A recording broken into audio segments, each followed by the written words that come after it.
Shri Krishna Chaitanya Prabhu Nityananda Shri Advaita Gadadhar Srivasadi Gaur Bhakta Vrinda Shri Krishna Chaitanya Prabhu Nityananda Shri Advaita. Hare Krishna. All glories to Srila Prabhupada. My name is Hari Dev or Hari Deva, whichever one. The first encounter I had with devotees was in the late 60s when they came to Trinidad. I remember them chanting at the corner of Frederick and Park Street. I only live a block away, and I stood up there watching them for a while, and that was it for that time. How I joined the movement? Well, I was employed at a chain of stores called Kirpalani's, which was owned and run by an Indian person migrated from India by the name of Mr. Ram Kirpalani's. Very staunch Hindu, vegetarian, everything. Strict person. And the devotees used to come there. I was working there as a display artist, which we would call in modern terms a decorator or designer for the store. And the devotees used to come there to ask for donations from Mr. Ram Kirpalani's. And fortunately, they used to pass by my doorway of the display departments. And fortunately again, that my brother-in-law was a devotee, originally from Venezuela. And he would stop by and preach to me, but the way he preached to me, he knew I like, as we call fancy thing, real outer sight things, So he preached to me about Mahavishnu lying down in this ocean and planets coming out of his body. And he said, boy, you don't know what you're missing, boy. And I was like overwhelmed and spellbound. From then on, I got it, the seed was planted, obviously. So I met a devotee downtown. Those days, the devotee used to go around barefooted, all brahmacharis, even myself when I joined, and sitting on a carpet, in the middle of Frederick Street, Port of Spain, Trinidad. And I approached him because I just read in a book, in one of the bookstores, Srimad Bhagavatam, first canto, that you cannot know me, Krishna is saying, unless by becoming my devotee. You understand? And the mystery attracted me. So I asked Niskinchana, I said, I just read in one of your books. The only way to know this person, Krishna, is to become a devotee. And he said, yes.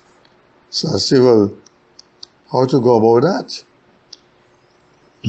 So he said, first you must stop eating meat. And that was all he preaching. Let's stop here for a while.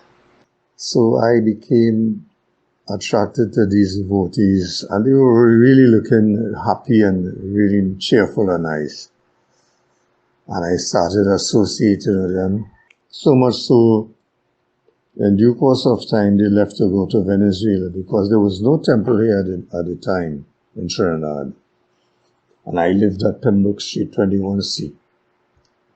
And Srila became one of my close friends. And he also went to Venezuela, and I was left alone there, already started chanting japa, still working. And he came back to stay with me, realizing that I was all alone, and guided me in my process in Krishna consciousness.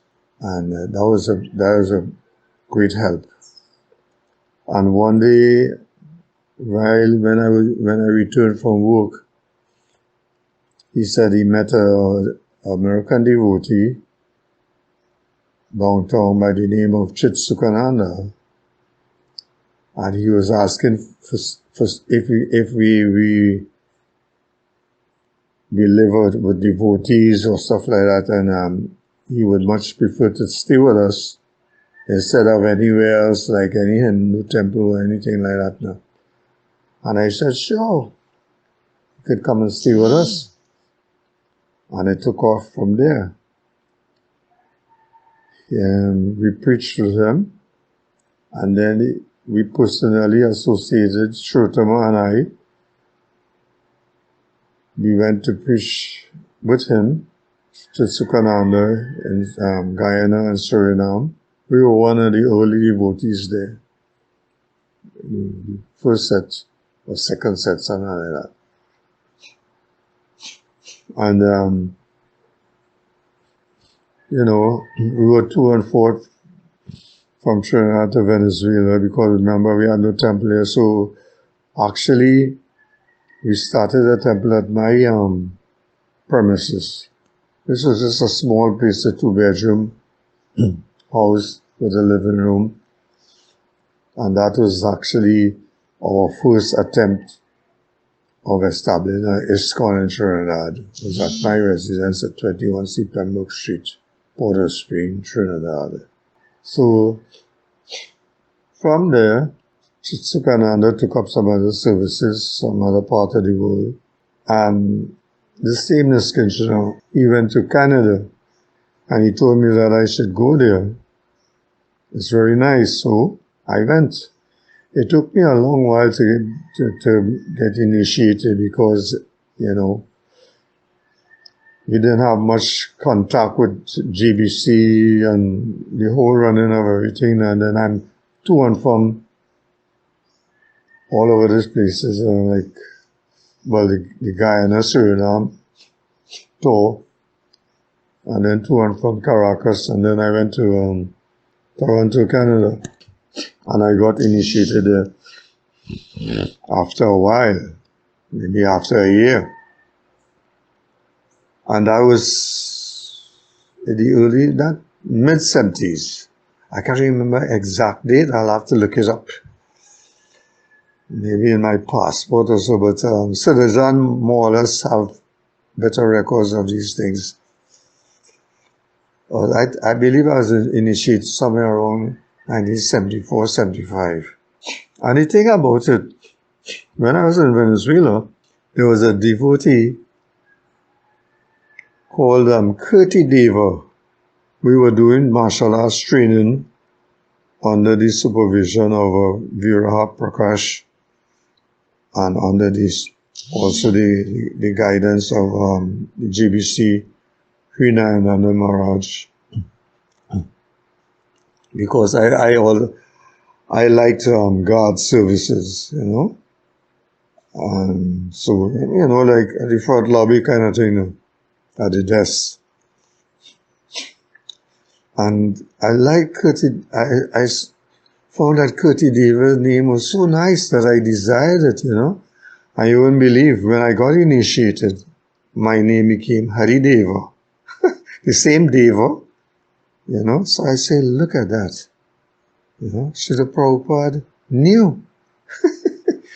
So that was so nice. My impression with Srila Prabhupada, the first impression is that when Chitsukananda was staying by me, he was playing Srila Prabhupada's cassettes recording of him doing bhajans. And I remember I was so impressed with his voice. I said, he's got such a lovely voice, So that was my impression of Srila Prabhupada. I haven't heard classes and so by him. I'll stop here again. From Canada, I went to India, Mayapur, Vrindavan, Calcutta. You know, the little town. I was en route after that to come to Trinidad, right? So that's help with the yatra down here. But my association with Srila Prabhupada was in Mayapur, which was really, for me, it was really special because I was standing outside the temple one day and a devotee came alongside me and said, and introduced himself. He said, "My name is Jagjeevan." He was Adhikari then. "And I am soon to become GVC of your zone, which includes Trinidad." He said, "I understand that you were from Trinidad." So I said, "Yes." So he told me now he is about to go to a GBC meeting with Srila Prabhupada, and if I would like to attend it. So I was so spellbound. I didn't respond. He said, "Do you want to or not?" I still didn't answer. He just grabbed me by the hand and practically dragged me. Because I said, what am I going to be doing in a GBC meeting with all these big stalwart devotees, sannyasis? My Lord.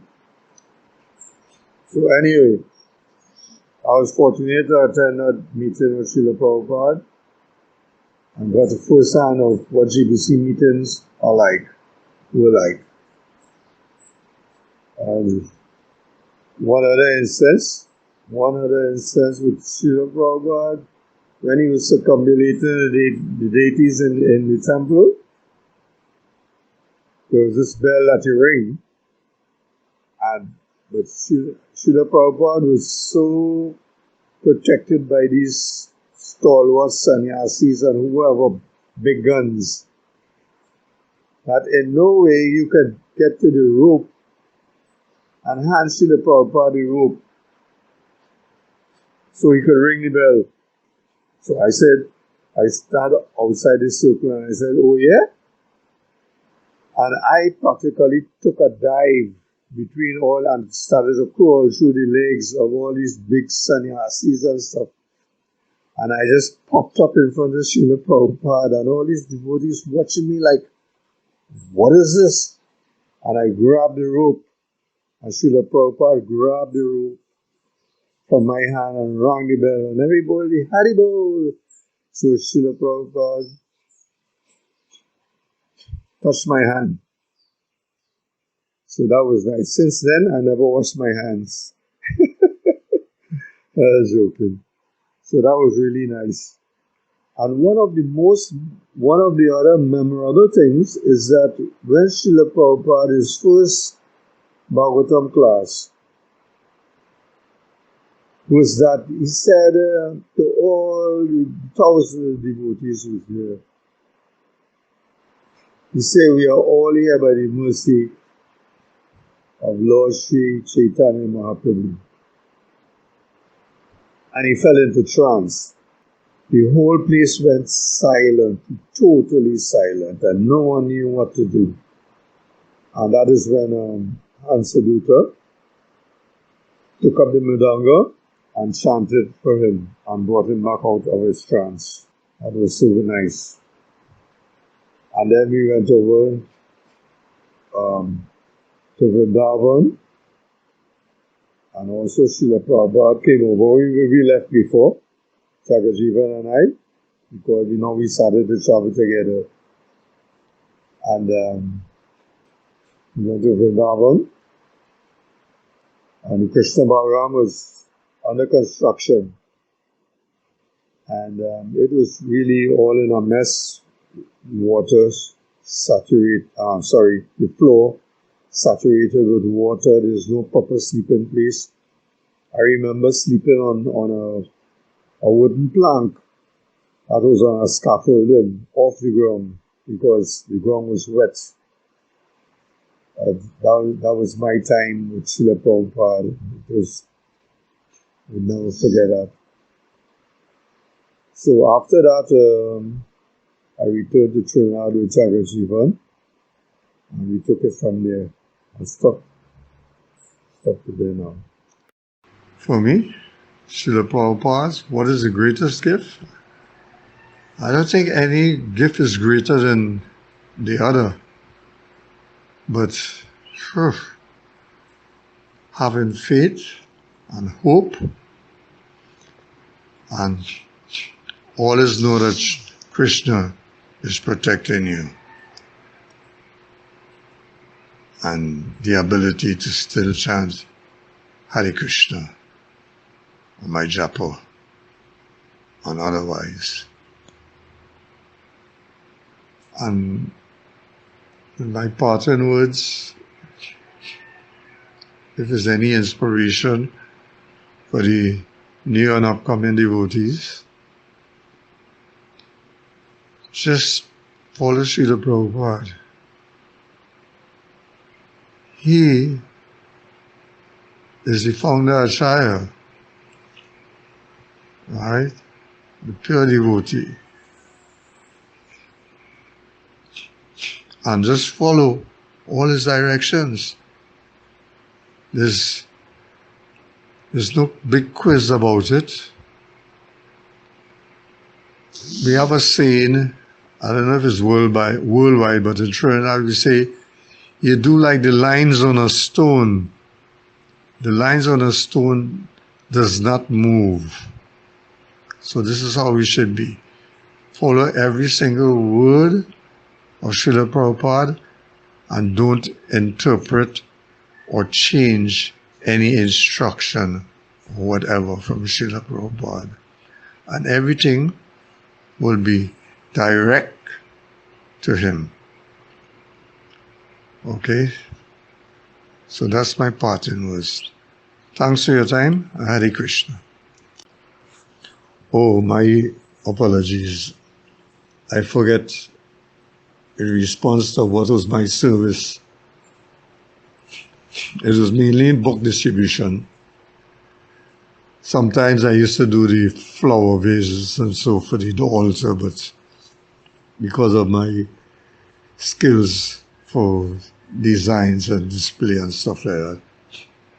But in Toronto mainly, it was book distribution. And of course, I also did the guard service there in the lobby, a 2-hour shift every day. So you do your book distribution, and you arrange it to suit where you take your prasadam, you take some rest, and then you pick up your guard duty at the front desk in the lobby for 2 hours. Okay, so that was my main services. Haribol.